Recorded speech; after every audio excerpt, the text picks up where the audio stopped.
A man brought his uncle's dog at his home, where he had his own 2 cats.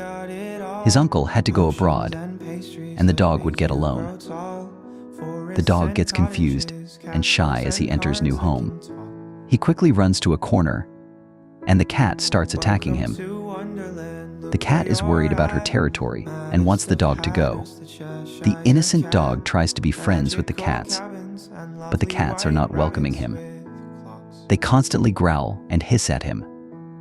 The man is very hopeful that soon his cats will adjust with the dog, as he is very friendly. What do you think? Will they become friends? Let us know in the comments.